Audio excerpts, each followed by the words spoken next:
Okay बेटा, now next question is what is the significance of parliamentary act 1911। आपको पता था पार्लियामेंट अब हो आ चुकी थी 1213 के दौरान, ठीक है।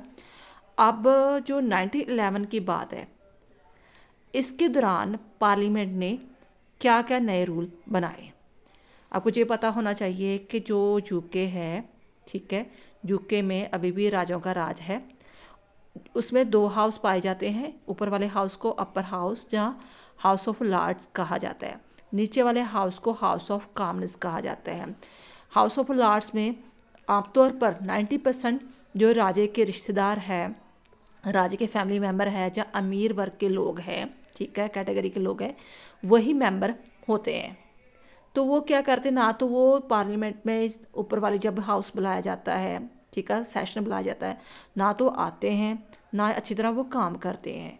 तो मैक्सिमम वो जो रूल्स पास किए गए होते हैं पार्लियामेंट में, उनको डिले करते जाते हैं, तो काफ़ी प्रॉब्लम्स क्रिएट कर रहे थे। तो नीचे वाली जो हाउस है कॉमन्स, जो आम लोग, जो इलेक्टेड होते हैं लोग वोट के द्वारा चुने गए होते हैं।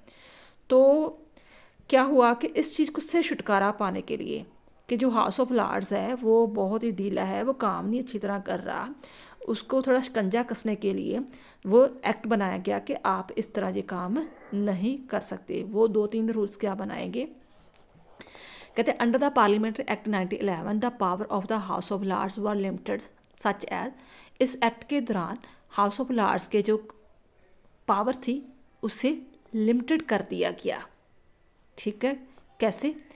First, the house of lords were given delaying a power of 300 days of the money bill. जब मनी बिल पास करना होता था, ठीक है, तो जो ऊपर वाला हाउस था, आपको पता पहले नीचे वाले हाउस में बिल पास होता है, पास होकर बाद में ऊपर वाले हाउस में जाता है।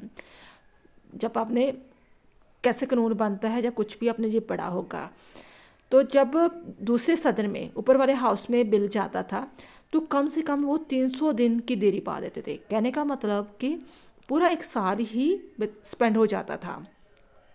तो आपको पता मनी बिल के द्वारा ही सारा जो एडमिनिस्ट्रेशन चलता है, सारा खर्चा चलता है, जैसे पेज देने या कुछ भी खर्चे वगैरह करने, तो काफ़ी प्रॉब्लम्स आ रही थी इंग्लैंड में। तो उन्होंने क्या किया कि अब आप क्या करोगे, pass by the house of the common and after the passage of the 30 day. इस बिल के पास होने के बाद उन्होंने रूल बना दिया कि आप जो 300 दिन लगाते हो ना, आप इतनी देरी आप नहीं कर सकते। किस पर? मनी बिल पर। 300 दिन के दान के पर आप जस्ट ओनली 30 डेज ही बस देरी पा सकते हो, डिले कर सकते हो 1 मंथ के लिए। ये नहीं कि आप पूरा पूरा साल ही उस बिल पर सोच विचार कर रहे हो कि अब पास करेंगे, इस पे ये कमियां निकालेंगे, ये वो नहीं। जो भी आपने डिस्कशन करनी है सिर्फ 30 डेज़ के बीच बीच में, ठीक है। तो ये हो गया, पहला ये हो गया, 300 के बजाय आपको 30 डेज ही दिए जाएंगे। किसे? अपर हाउस को, हाउस ऑफ लॉर्ड्स को। किस बिल के आधार पर? मनी बिल के।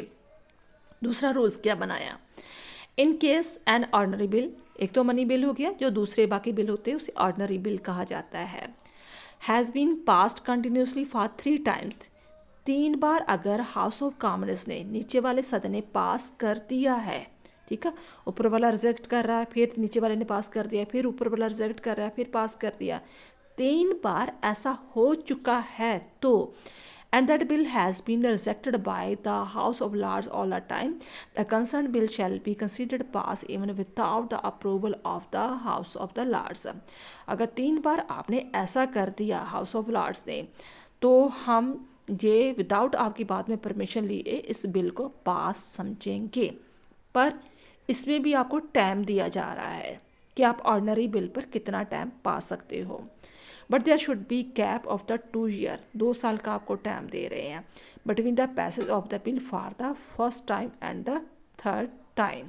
ये था 1911 का। 2 आपने याद रखने बिल, एक तो मनी बिल का जहाँ पर 300 के बजाय 30 डे कर दिया, दूसरा ऑर्डनरी बिल का जिसे हम 3 टाइम्स ही टाइम दे रहे हैं, 3 टाइम्स दे रहे हैं आप पास करने के लिए, और टाइम गैप होगा 2 ईयर का।